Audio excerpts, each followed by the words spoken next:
one other reason why we kind of set up an initial kind of tracker up front. We might say track right away from the homepage to your lead page, to the checkout page, finally to the post-purchase page. Hey podcast listener, you're about to discover insider tips, tricks, and secrets to making more sales and converting more prospects into customers with email marketing. For more information about the Email Marketing Podcast or the Autoresponder Guide, go to dropdeadcopy.com/podcast. Hey, it's John McIntyre here, the Autoresponder Guy, and it's time for episode 95 of the McMethod Email Marketing Podcast, where you'll discover just plain old simple marketing fundamentals, which is all about email marketing, but ultimately, let's make some more sales, let's make some more money, let's get rich, wealthy, maybe even a little bit famous, and let's do it while automating the whole thing, so we can chill out on a beach, we can go to the park with our kids, we can go on a nice date with our partner, drink some wine, look at a sunset, walk along the beach. Point is, we want to live life on our own terms. So today, I'll be talking to Jakub Linowski. Now, Jakub also came to me via email, like a number of my other guests, and he's a web optimization, basically a conversion optimization expert. He has a sick-looking website, which you'll hear about in a second, and he's got some great skills in terms of how to increase your conversion rates. And I've mentioned this before, but something you'll learn in, when you get to testing and when you get to tracking everything that you're doing in your business, you'll realize that being successful and having that massive business, or maybe just that massive cash flow, depends what your vision is mostly just a matter of testing, tweaking, forever, right? This is the mindset that you got to have, and this is how I think every successful person lives their life. As people like to say, failure doesn't exist. The only thing that exists is feedback. So you set a goal, I'm going to go make $1 million, and you start off and a week later you run into you have a challenge. You're like, oh man, the bank won't loan you some money or something like that. And some people will be like, oh, you failed. Or maybe you even started a business, 6 months later, you went bankrupt. And maybe you're like, well, failed. Well, you could look at it like that. Or you could say, hey, I just ran a split test. I just did a test in my life, didn't work. So let's run it again. Let's run that test again. Run that scenario again. Let's start another business, do it slightly differently, tweak a variable, and see if we go bankrupt a second time. Because if we change something, if we change what we're doing, what went wrong, then we're not going to get bankrupt a second time. Okay, so this is the sort of the tracking, conversion, split testing mindset that is so fundamental to building your business. And also, I reckon, man, it's just fundamental to building a life, growing your life, in that there's always going to be mistakes, always challenges, always things going wrong, and people that get pissed off at you and don't like. That's always going to happen. The point is, what do you do about it?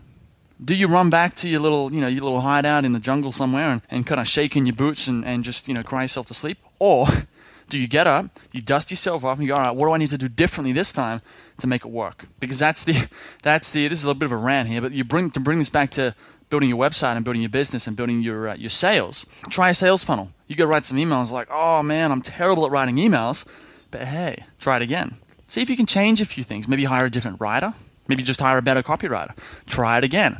See if you get better results. Track the results. Do it again and again and again. And if you improve 10% each time after a year, after 10 times, you don't have a 100% increase. You've got, I think, 111, 112. It's a compounded increase. And as Einstein says, compound interest is the most powerful force in the universe. So that's what we're talking about today. Compound interest, the most powerful force of the universe, with Jakub Linowski which is really conversion optimization, how to run some tests on your site, how to boost it, get more conversions, and just get more sales. Cool, yeah? Now, to get the show notes for this episode of the Email Marketing Podcast, go to themcmethod.com/95.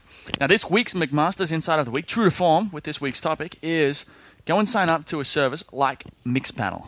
Now, Mixpanel is, I think it's meant to be used for apps, software apps. You can track which pages people go on and where they're, going throughout the site and things like that. But what I've been using Mixpanel for is they have a feature called funnels, where you can set up and say, here's page 1, here's page 2, page 3, page 4, page 5. And it will then break down, it will show you the conversion rate from step to step to step to step. And then you can set up a second funnel and test that. And then you can see which one performs best. Scrap the loser, keep the winner. Now, my favorite part about Mixpanel, and you can do this with a lot of tracking things. So this is not just for Mixpanel, but this is what I use Mixpanel for. Is you can add these variables in your URL. So you could say, mysite.com /ID equals Facebook, right? And you use that link on your Facebook ad, and anyone who clicks that link and ends up on that funnel is going to show up in Mixpanel as, all right, you had one visitor from your funnel variable, okay, from ID equals funnel. And you can add as many variables as you want, and they'll all show up in Mixpanel. So I was going on Facebook, and this is where I was going and doing, say, a campaign targeting to, 30 to 55-year-olds. Right, and then I could put that in the URL, track it, look at how 30 to 55-year-olds respond in the funnel. Then I could do the same thing for 55 to 65-year-olds. Then I could do the same thing for people targeting, say, Ryan Dice versus Perry Marshall, and see which one of those guys are more likely to buy stuff, and on and on and on and on. And when you can track things down to a T like this, you can find out exactly who the hell's buying your stuff, exactly who is, and get rid of the people who aren't, and just spend way more money on advertising to the people who buy your stuff, and then you grow your business. Boom. So that's McMaster's Inside of the Week. McMaster's is it's a private community that I have. There's a forum, there's a bunch of training products, all about it's mainly about email marketing, but there's also stuff in there on how to write a great sales page, how to write stories that sell, how to do it. How I built. There's a case study on the Facebook campaign that I ran recently, the one that I just mentioned. Basically, a bunch of stuff in there, some webinars. There's a forum that I'm in every day, and you can learn more about that at themcmethod.com. In the top menu bar, there is a link to members. Just click that. You can learn more about it there. And I'll see you on the inside. Now, last but not least, is reviews. If you want to make my day, put a smile on my face, make the sun shine, the rain go away, leave me a review. Leave me a review. So head over to iTunes, search for the Method Email Marketing Podcast, and leave me a review. Chuck in however many stars you think it's worth. Tell me what you think about the show, and I will read it out, and I'll even buy you a beer when I run into you eventually in the US and Thailand and China, who knows where. Anyway, enough of that. Let's get into this interview with Mr. Jakub Linowski. It's John McIntyre here, the autoresponder guy. I'm here with Jakub Linowski. Now, Jakub actually hit me up via email a while back to talk about the podcast. He's an active listener, and he'd been enjoying it. And he mentioned some of the stuff that he was working on, which was user interface design and some conversion optimization. And I had some great insights to share, so I thought, why not get him on the podcast and make a podcast out of it, obviously. So he's got a site called Good UI. That's goodui.org. It's a content piece with a whole bunch of ideas around how to create a good user interface. And then he's also at linowski.ca. It's linowski.ca, where they do conversion optimization. They got a whole bunch of cool stuff there too. So today we're going to talk about how to run your first optimization test, and it's also going to be good for people who have already been testing, because I think you're going to get some good ideas about what to test, even if you've been doing it for a while. So we'll get into that in just a minute. Jakub, how you going, man? Thanks, John. Hey, how's it going? Good. Pretty good, man. Thanks for coming on the show. Thanks for having me.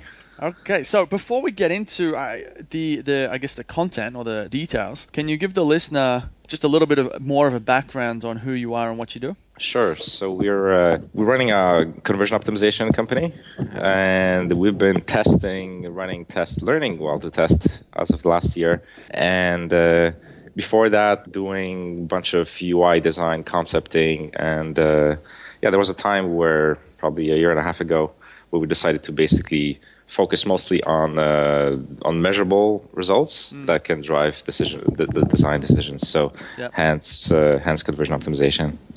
Right. The cool thing here is that this podcast has traditionally been an email marketing podcast, but if anyone's been listening to this for a while, they know it's we talk about traffic and sales funnels and split testing, a whole bunch of different stuff. And what I like to do actually is in this case, when it comes to email marketing, obviously it pays to test things, but this is just business and direct response marketing 101 that you have to test. And anyone who's been doing this for any amount of time knows that testing is really where the magic happens. You don't get things right the first time. You do if you're lucky, but even the best guys in the world, they test. Some of the biggest companies, direct response companies that do $600-700 million a year, they're testing everything. So they're always trying to optimize. So before we get into the nitty gritty, tell me why it's important. Why is running optimization testing? Why is optimizing for conversions important in your words? So I think there's a time whenever designing a UI, a landing page, a lead page, any kind of front end UI piece, sometimes there are points where you become uncertain, right? And you hit this phase where you're feeling like, oh, it could be like this way or it could be something else. And I think those are golden moments where you you just have to capture those and just make a note, and you don't have to be sure.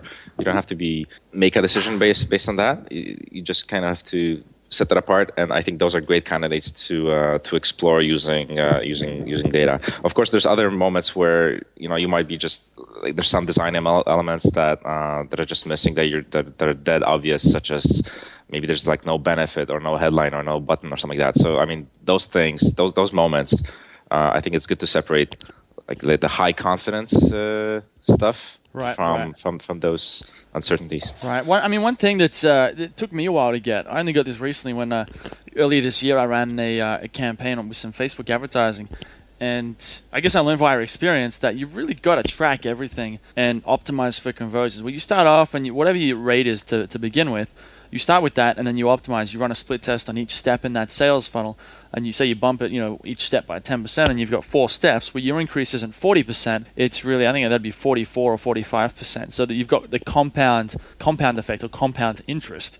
So it's, and that's where it gets really powerful. And this to me is why I get so excited about it, because I'm not really I'm kind of like fly by the seat of my pants kind of guy. Like I get on here, I don't plan these podcasts too much because I like to kind of I generally, just personality-wise, I just like to wing it. So I'm not usually a numbers guy. But when I get to see the numbers and how by running these simple tests, which don't even have to take that long to set up, just changing a few words or changing a button or slightly tweaking an offer, or different stuff like that, or just the price, you can totally change the results or the ROI on a sales funnel. And that's what gets me so pumped up about it. Mm-hmm. So I think so you're touching upon an interesting point here. Like so there's of course there's some tests which can be done very quickly, and you can wing it, and you can have come up with little changes, potentially changes that have a big effect. Let's say headlines. But then there's other types of redesign, like larger variations, right? You can completely rethink a whole page and maybe have multiple sections which have to be readjusted and so forth. So I think there's a balance between how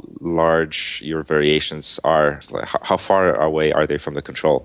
Right. Because one thing I've noticed is that one of the first things, in my experience, worth testing is the offer and the price. I mean, the offer, you might have to tweak the actual product, and that can take a bit of time.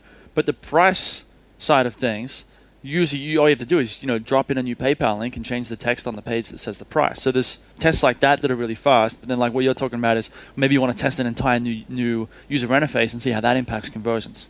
Mm-hmm. So I think that touches upon the effect. So typically, I think we found that the smaller changes, of course, like the single variable changes, I think they're great and awesome for identifying like the cause and effect. Of course, then if you change the headline, then that it's the headline that caused the 5, 10, 20% lift, right? So that's amazing. You can then reuse that on other pages, maybe other material, maybe in emails. But sometimes we find that not every site has the traffic, right? To reach significance, right? Because that's an important element as well. Like, if you're basing your decision on 5 out of 100 conversions versus 12 or 8 out of another 100 conversions for another variation, right? Then that's not really significant. So that there's a danger there, right? So that's for first timers. Maybe one piece of advice, like you really need to get your significance levels in check. And I think there's tools out there that can help people with that. But that's important. This is the cool thing. So what you brought up here is this issue of statistical significance, which is where you can run a test, and if you only get 5, you might run a split test with any sort of split testing software, and you get a whole bunch of traffic through it, and you split test a headline, and maybe you get 4 conversions on one of them and 7 conversions on the other, and you're like, whoa, one of the variations almost doubles the conversions, and it's like, well, hold on. You don't have enough data yet. If you've only got 7 conversions, you don't know anything, because that can still swing. There's sort of like a random variation. You don't know that quick. So I know that there's some pretty complex formulas, or there is a complex formula that allows you to kind of figure out what statistically significant is. But if you're I've used Visual Website Optimizer, or VWO, I think it's now called. I'm sure the other ones do it as well, but they'll actually tell you if it's statistically significant or not. Yeah, we use V. I always get this screwed up here. VWO. We also use that as a primary tool. Something to know about those tools. Sometimes they do sugarcoat the results a little bit, but there's other tools out there that also can. I think it's good start to use in the beginning. There are some also a little bit more conservative tools out there But yeah, that's definitely one thing to keep in mind. Right. So tell me about like if I was say I've got a website, I've got a basic sales funnel set up. I might even have an autoresponder, right? I've basically got some traffic. I've got a couple different conversion pages that require conversions, and I want to run my first test. So let's say I go sign up to Visual Website Optimizer, VWO.com is where it is now. Let's say I sign up to that, and all right, I'm ready to run my first test. What do you suggest? So typically, one thing we do upfront is, especially when we're dealing with a new project and or a new client, applies to any kind of new page as well. Try to gauge the current traffic and the current conversion rate, right? So I mean, if you're getting 100 unique visits every month, then that's a sign. That's basically a bit of planning. Like if you have that starts giving you a bit of an idea how long you'll need to test for, as well as how many variations you can have. So typically on using VWO, we'd run even an A test just to get that launched if we don't have any proper metrics up front. So we'd almost set up a tracker just to understand how much traffic there is and what the current conversion is. Okay, and then with that, we start planning. Like, okay, if it's a low traffic site, we focus mostly on we try to have one variation, so a traditional A/B test. Yep. Typically, we avoid those smaller tests in those cases. So we'll focus more on the bigger changes, such as maybe there's like a better sales copy, maybe there's a better headline, maybe there's some social proof, maybe anchoring, and so on. Maybe more visible call to action if it's a long page, maybe repeated calls to action, and so forth, right? Right. Okay, so you're talking about like you can test variables that I think is one. Basically, we're talking about variables that scream and variables that whisper. So some things you go test the price, you test the offer, you test the headline, you test the opening couple sentences, or you test a major user interface shift. A couple of those like big changes. Then you're going to run the test, and you're probably going to see a big difference. You might see like a 20, 30, 50, 100% change in conversions. Whereas if you test say the color of the button, that's not always going to make that big of a difference. So when you have a low traffic site, you don't really have the flexibility to test a whole bunch of stuff just because every test costs time. So you've got to really optimize for the biggest wins. I think so, yeah. I mean, what we're going to result in, if you're doing a single change and it's going to be, let's say, a 10% increase, that test might require on a low traffic site maybe 6 months, a year or so. If however you're doing, let's say, you're getting to a 30-40% lift, that might cut your required duration to, let's say, a month or two. Again, just using some example numbers here.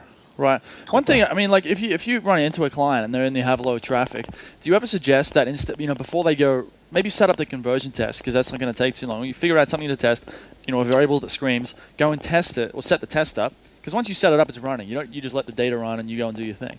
Now after that, obviously the more traffic you can get, the faster you're going to improve. And this is where paid traffic gets really exciting, is because if you're not tracking anything and you're not testing anything, well, you're not really going to be able to, you got to spend money on Facebook ads or AdWords. You're not going to know whether you're making money, number one, and even if you were, like maybe you might be losing money, but it would only require a few simple tests and then you'd be making money. So it's kind of like you get in this position where once you set the test up, go and buy some traffic, right? Because if you buy more traffic, you get more leads through. Maybe you can run a test every month instead of every 6 months. And that means you get a compound interest over every month for 6 months instead of once every 6 months. So, and that might not sound like much because your business might not change much in that 6 months, whichever way you do it. But over a few years, these small tweaks, these small changes in timelines make a massive difference in the way that business is going to grow. Definitely. So throwing traffic at a test is definitely a good way to reach significance faster. If of course that traffic matches your other traffic that's kind of more natural, more organic, or beyond the duration of the test, right? Right. Give me what would be like the top. If I was a client and I wanted to test something on my website right now, if you can go to, I don't know if you could go to the McMethod.com. And let's see, I'm curious to see what you'd say here, because this will give us a couple interesting ideas. Go to the McMethod.com, and if you give me 3 things just off the top of your head, I've tested a whole bunch of stuff on this site, but what would you test? Oh man, you caught me off guard here. Okay, now I have to think here.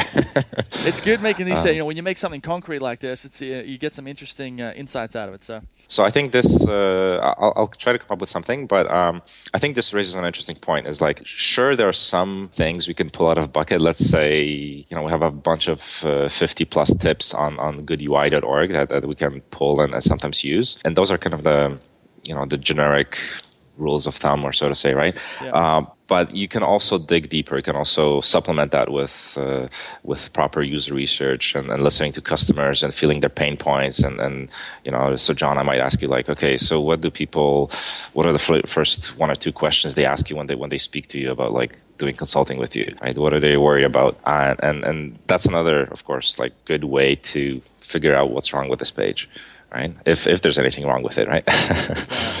So it's a balance of picking stuff from the past, from experience, as well as. I like that idea. So it's not just about, you can't just look at a page really and go, all right, test this. You really have to go back to. I mean, this is when I teach people inside McMaster's how to write an autoresponder or how to write a sales letter. Yeah, you can just come off the bat and say, well, you should do this, you should use this formula, and you should write bullets like this and use this headline template. But you've really got to go back to square one and think, well, hang on, go and talk to your customers, go and talk to your prospects, get them on the phone and find out what do they really want to know about before they purchase. Because that's where you're going to get the insights that are going to drive the conversions in the long run. Exactly. So if you're asking about like ideas off the top of my head, I'm assuming, is that what you're curious about? I'm curious. What ideas off the top of your head would you come up with? Okay, so maybe some social proof around the email sign-up list. Maybe how many people have signed up. Maybe that's worthy of a little experiment. I'm not sure how much effect that would be. Maybe I'll guess. If anything, maybe 5% plus or minus, maybe very close to the newsletter sign up. Maybe something about lowering commitments. There's like no more. You basically can unsubscribe at any time if you choose to leave. What to make money every time you send an email. Headlines warning: this website will show you how to. That's interesting. So using pretty direct way of getting someone's attention here at the top. Maybe gradual engagement as well. Let's say there's daily email tips. Maybe there's a way to pick and choose out of 2 or 3 email types. Yeah. Maybe there's like email types that people could segment themselves a little bit into, and a choice of tips on email marketing, tips on conversion optimization, tips on copywriting, or something like that. Sometimes segmentate. Yes, this is kind of gradual engagement, helps people to make that first decision and kind of flow into the next action, which is the email, of course, sign up. That's something we found as well. Benefits. I wonder. I mean, I haven't really got the chance to fully read and analyze this whole page. So you're going into benefits. I think that's great. Join today and you'll discover X, Y, Z. Yeah. Is this what you're looking for? Yeah, it's interesting because what I'm really looking for is an insight into how you think, right? So it's not the specific stuff. I'm getting some ideas here that I'll go and test this stuff. But more importantly for the listener, it's interesting. Like I find what I get most out of with doing this podcast when I meet people at conferences and things, it's always fascinating to look inside someone's brain and see how they think. So that's really what I'm interested in here. I think the main thing when I look at we talk about when I'm listening to you talk about how to find pick stuff to optimize, it's things like it all comes back to this idea of thinking what's stopping someone from signing up. So it's like, well, someone's going to go to this site, and obviously it's clear, it's fairly straightforward. It's a one-column layout. So I noticed you mentioned that on your site. So it's fairly easy to figure out what's going on the site. But obviously, you're right. There is no. So one reason some people might not be signing up is where they can put their email address in. There's nothing in there about how many people have signed up to that list. So maybe that's a reason why some people aren't signing up. And then I like that idea of thinking, well, instead of thinking, well, what can we test or that sort of thing, ask the question of why aren't people buying or why aren't people signing up? Why aren't people moving to the next step? And then make a list, or then you can even ask them why. Why haven't you signed up yet? I've noticed one thing I've noticed with McMaster's. That's the community that I have. You pay a monthly fee for access to training and a forum and things like that. One thing I've noticed is some people really don't like the idea of paying a monthly subscription. And I think the challenge with that, it's funny because it's you can cancel any time. But maybe I haven't been properly clear about that on the sales page and on the checkout page. So what's happening is someone's going there, oh, it's a monthly fee. Oh, that means I'm probably going to sign up for like 6 months or something, and they're going to be locked into some contract. So then it's like if all I did, maybe all I have to do is add cancel anytime somewhere near the buy now button, and then also on the checkout page, and the conversions are going to go up. And the point here isn't that someone listening to this can walk away and go, oh, I'm going to add that same thing to my sales page, my order from cancel anytime. the challenge is thinking, well, no, that's not the secret. The secret is really getting inside your prospects, getting inside your visitor's head, and really asking yourself, why aren't they taking the next step? Right, and when you run a product, when you have a service or info product, in our case, I mean, we're running into the same issue. We're selling some of our insights in the form of A/B tests that we run ourselves, and so we share that as part of Good UI/Data Stories. Here's a little plug. But we're running into the same issue. I mean, you listen. I mean, when you deal with customers, you hear their emails, their frustrations, their questions. So over time, I mean, opening up your ears to those things, though, I think those are great candidates for whether for tests or for just implementation. And we have the exact same thing. There's a subscription model, and we hear people saying, just want to. I'm not sure about the subscription. Like maybe that's kind of too committal. So maybe one option for that would be to test would be something like purchase just 1 month at this one fixed fee or something like that. Yeah. Okay, interesting. And so we also talked about, you mentioned what pages should people be testing? If they're looking at their site and they don't want to set up 5 tests, they just want to set up 1 test. Where's the best place for them to run a test to begin? Right. So I think the page idea corresponds very much so with also a very primary question up front is also the metric. What's the key metric, right? I mean, here right now you gave me this page and we're like pretty much assumed very, very quickly that it's the newsletter sign up that matters to you. But I think it's in any test, any business, I think it's important to identify that key primary goal, right? So let's say it's purchases of McMaster. I don't know of the mastermind. With that, I think you identify the goal. Like how do you track that? It's a page visit, let's say, to a post purchase page, right? That's actually a purchase after the checkout page. So working backwards, I think from that, you start identifying like where are the pain points, where are the problem areas. And sometimes it's not just one page, it could be a funnel. And one other reason why we kind of set up an initial kind of tracker up front, we might like say track right away from the home page to your lead page, to the checkout page, finally to the post-purchase page. And then just like looking at some of the kind of data, you can get a bit of a sense of where those problem areas might originate. Yep. So that's one way to identify. Another way, I guess, to identify would be like by just looking at traffic. Like, what are your top visited pages? I mean, okay, I like it, man. You have this very like deep analytical way of diving into this, and you know, I'm more of the kind of let's just pick something and go for it. But it's always interesting. I got a friend here in Thailand. He's more of the I'm kind of like a sledgehammer. I just like to get in and get dirty. But there's also like the alternate or the other side of the spectrum is someone who comes in and goes really like a scalpel. Or like a surgeon's knife and kind of go in and really try and isolate the biggest wins. It sounds like that's sort of where your head's at. You like to really dive in and understand what's going on here. Well, John, we're learning. I mean, as I mentioned, it's just been a year. Mm-hmm. So some of our tests are actually like sledgehammers, right? and we actually have like this testing strategy called like the shotgun approach, or we also sometimes laugh. It's like, okay, it's throw it against the wall and hope it sticks approach, where we, again, typically on lower traffic sites, we'll just come up with 3 as diverse variations as possible, right? And just try stuff out and then look what happens and see if like which one performs better, and then and then work like, again, grouping so many changes to a particular variations won't necessarily give us a concrete insight as to why it's performing better, but at least it will set the new baseline for, let's say, a plus 40% lift, and then we can work our way from that with a series of smaller tests. Yeah. Right. So. Yeah. Okay. And then what sort of, you mentioned metrics a minute ago. Like, when I think about testing, I'm just going to be measuring the conversion rate. Is there more to it than that? Is there more metrics that I should be looking at than conversions?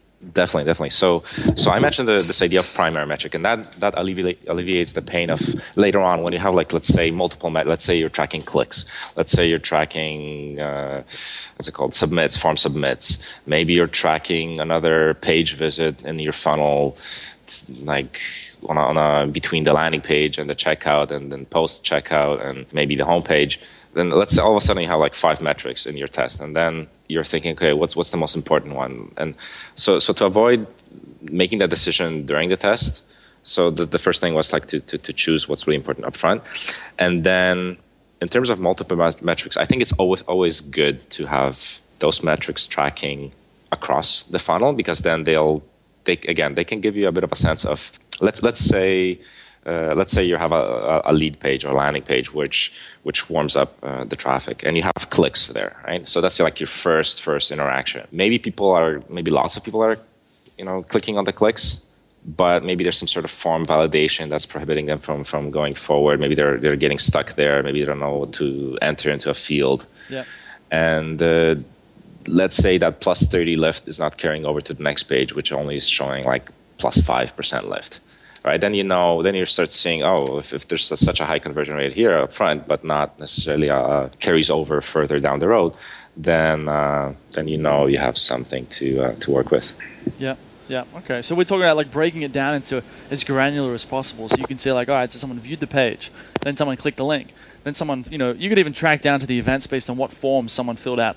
Forms you could see maybe they get stuck on. Maybe you can move the credit card number down to the end of the form, and that increases overall conversions because then people don't get stuck halfway down going and fishing away for their credit card. But if they fill out the entire form first, then they're committed and they're like, they're not consciously thinking about it. But by that point, they've filled out the entire form, so they might as well grab their credit card and fill out the rest. Whereas you have the credit card at the top, it might have a different feeling. So we're talking about looking at things in a really granular way. Right, breaking down the funnel. Yeah. Yeah. Okay. So that's another good practice, I think. Tracking page visits, I think, is also good, as opposed to just clicks. Again, for that same very reason. Anything that's kind of deeper in the funnel, I think, is also good. Okay. And you mentioned some best practices. What sort of best practices have you got? Have you got like 5 best practices or a list there? So best practice for just implementation or for testing? For testing. Sure, yeah. So I think I started like mentioning a little bit about some of kind of those, like having primary goals, having breaking down the funnel, estimating upfront, I think is also good, as I kind of mentioned earlier on. So getting a bit of a sense of what your traffic's like, because again, that helps you to plan the test. Yeah. Tracking page visits. Another, I think, best practice would be typically you can reach faster and more significant results when you have less variations. So focusing on more traditional A/B tests, that basically gives you a faster result. Okay. And yeah, so I think those are kind of the key. And you got a whole list of these at goodui.org/better data, right? You found it, yes. So on goodui.org/better data, we explore some of kind of our learnings as well, and yeah, that's all free content there for A/B testing best practices. And yeah, I mentioned some of those. Some of those get a little bit technical, and some are more high level. Okay, well let's wrap it up here. I mean, we're right on time here. So where are these places? You mentioned we've got goodui.org/better data. You've got goodui.org/data stories, which is looks like it's a subscription newsletter with ideas on what tests to run. Yeah. So if goodui.org is like this periodic element table of just things to try, we purposefully use the word try and then X idea, because those are like kind of hypotheses. It's like almost like a checklist for things to do to raise conversions. And goodui.org/data stories is pretty much we take those ideas and we group them into variations and we test them out. We try to figure out which ones work, which ones don't. So when we run tests, we basically once a month we share our best test results in that publication. Okay. And you've also got Linowski.ca. That's the company. That's the official company name, and that's where we do our consulting. Okay. So if someone wanted to talk to you more, get in touch, maybe even hire you to do some conversion optimization, the best place for them to get would be Linowski.ca, right? That sounds like a good start. Okay. Great. All right, Jake, mate, this has been really good. Really appreciate you coming on the show, man. Thanks, John. Thanks for having me. Hey everybody, thanks for listening. If you want to discover more insider tips, tricks, and secrets about driving sales with email marketing, sign up for daily email tips from the autoresponder guy. Go to dropdeadcopy.com/podcast. Sign up, confirm your email address, and I'll send you daily emails on how to improve your email marketing and make more sales via email. You'll find out why open rates don't matter and the 7-letter word that underlies all effective marketing and much more.